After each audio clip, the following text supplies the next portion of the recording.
Ada yang mengatakan, misalkan Jimli katakan, ngapain, kan sebentar lagi Oktober selesai. Itu kan panik, ini kalah capres loh. Assalamualaikum warahmatullahi wabarakatuh. Kita masih berbicara tentang pemajulan Pak Jokowi ya. Ini kemarin grup pengacara Profesor Egy Sujana yang dimotori oleh Ahmad Khosinuddin ya, yang dulu pernah menggugat Pak Jokowi tentang ijazah palsu. Ini kan sangat riskan lah. Pertama apa? Pertama mereka kan orang yang pengacara ya, dan mesti sudah tahu kalau ini akan diketahui orang. Coba Pak Jokowi ijazah palsu itu kan lucu ya, sudah lucu. UGM aja udah ngaku, ini kan masih belum percaya.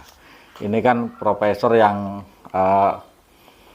heran diketahui orang kok enggak terasa, atau memang sudah seperti itu ya tabiatnya. Oh, coba kita lihat bagaimana lucunya Egy Sujana CS ya bersama dengan Ahmad Khosinuddin mau masuk gedung DPR ya, mau menerobos, coba berdesak-desakan.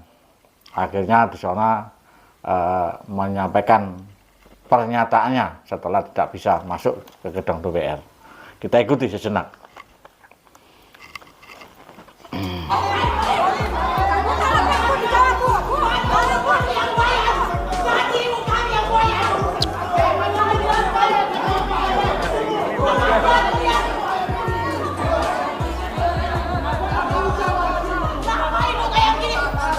Ada yang mengatakan, misalkan Jimli katakan, ngapain, kan sebentar lagi Oktober selesai.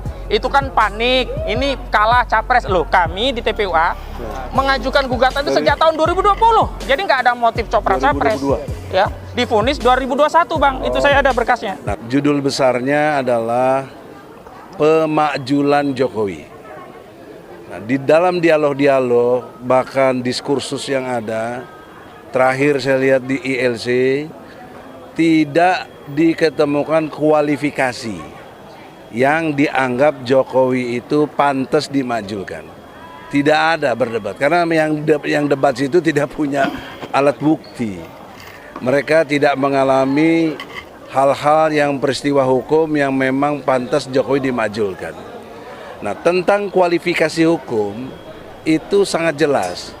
Dasarnya pasal 7A Undang-Undang Dasar 45 mengenai 3 hal. Misalnya Jokowi melakukan pengkhianatan terhadap negara, melanggar hukum, melakukan tindak pidana, melakukan korupsi. Itu satu elemen. Elemen yang kedua, melakukan perbuatan tercela. Elemen yang ketiga adalah administratif, tidak memenuhi syarat untuk menjalankan sebagai presiden. Nah, dari 3 elemen ini kami bawa bukti yang menunjukkan Jokowi ada melanggar hukum. Jokowi ada membuat perbuatan tercela, dan sehingga Jokowi tidak layak atau tidak memenuhi syarat. Apa itu? Ijazah palsu. Kita sudah buktikan lewat Pengadilan Negeri Jakarta Pusat awalnya. Tapi ketika kita nuntut, kita proses, Bambang Tri dan Gus Dur ditangkap. Jadilah peristiwa pidana, disidangkan di Solo, Surakarta kurang lebih 5-6 bulan. Keluar putusan dengan tuntutan 10 tahun, putusannya 6 tahun. Tetapi poin pentingnya adalah alat bukti tentang bahwa ijazah Jokowi yang berupa kita harapkan asli tidak pernah ditampilkan di pengadilan. Tidak pernah ditunjukkan. Bahkan saya tanya confirm kepada jaksa confirm dari polisi, tidak ada ijazah asli. Kita sudah mendengarkan bagaimana Egy Sujana menyampaikan tentang pasal-pasal tentang pemajulan Pak Jokowi, dianggap sudah melanggar konstitusi. Nah, inilah saudaraku, mari kita reaksi bahwa Egy Sujana ini memang sejak dulu ya membuat onar.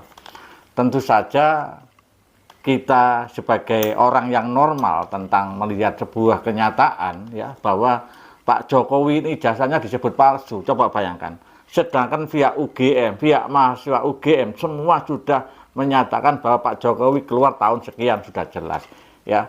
Arsip di universitas UGM juga jelas ya. Kegiatan akademisi, kegiatan apapun ya, itu sudah ada, foto-fotonya juga ada, bahkan pembayarannya juga sudah ada, bukti semua ada. Masih menganggap ijazah Pak Jokowi asli, palsu. Itu kan apa, mencari sensasi bagaimana? Ya, gitu juga ada pengikut. Kok percaya itu loh? Aneh kan? Kita itu aneh ya. Sekelas presiden mengajukan menjadi presiden, ijazah palsu, coba bayangkan. Apa ada orang berani? Ya. Yang jelas ini adalah memang membuat sensasi ya. Dan saya juga heran kenapa demikian jadi orang. Ya, perlu saya sampaikan, Ahmad Khosynuddin ini termasuk adalah pentolan HTI ya, pentolan HTI ya. Dan termasuk Egy Sujana ini yang selalu getol tentang HTI. Nah, tentu saja tidak sepaham dengan kita.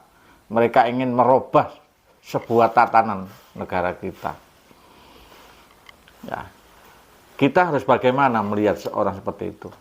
Apa yang harus kita lakukan orang seperti itu? Orang kritik boleh, nggak apa-apa. Tapi kalau sudah memfitnah presiden, ini memfitnah ini kan ijazah palsu. Maunya presiden seperti kita, mau suruh menunjukkan ijazahnya gini gitu. Ya, kita kan beda ya. Ijazah presiden itu disimpan dengan rapi. Tentu saja ketika mendaftarkan dari wali kota sudah dicek. Ketika mendaftarkan gubernur sudah dicek. Ketika mendaftarkan presiden 2 kali ya, 2 periode, tentu saja kan sudah dicek oleh KPU. KPU kan sudah melihat di mana ijazah ini dikeluarkan. Kan ditelusuri untuk mengetahui keasliannya. Semua presiden juga seperti itu. Sesuai dengan standar SOP-nya, bahwa persyaratannya ijazah ya kita harus cek ke mana ijazah itu dikeluarkan. Ya, marilah kita sejenak ya untuk berpikir waras ya. Waras ya. Katanya profesor ya, Egy Sujana Ahmad. Ini seorang orang penasihat hukum semua ini. Dan informasi Bambang Tri, yang mana Bambang Tri sudah dihukum, dipenjara 6 tahun ya di Surakarta, yang awalnya memfitnah Pak Jokowi, sekarang masih mencari-cari kesalahan Pak Jokowi. Dan ini sebenarnya ngomentari ini ya sama dengan mempublikasikan dia, malah seneng dia kalau dikomentar seperti ini, berarti ada reaksi dari kita. Tapi kita itu enggak melihat itu, rasanya itu enggak, ya apa ya, gemes, gregetan itu loh ya. Oke, terima kasih saudaraku. Itulah saya sebagai seorang kreator juga juga punya pendapat tentang sepak terjang Egy Sujana dan Ahmad Khosynuddin. Yang saya heran itu, kok ada pengikutnya, kok mau ditipu loh, kok mau. Tuh. Itu semua TV muslihat, saudara ibu-ibu yang di belakang ibu-ibu itu. Kenapa Anda dari jauh-jauh mengikuti hal yang tidak masuk akal itu ya? Jadi Anda dicuci otak, jangan percaya. Kita harus percaya orang banyak, jangan percaya orang sedikit, gitu ya. Itulah komentar saya. Dan mudah-mudahan ini sebagai pencerahan bahwa jangan percaya dengan seperti itu ya. Saya kira wassalamualaikum warahmatullahi wabarakatuh.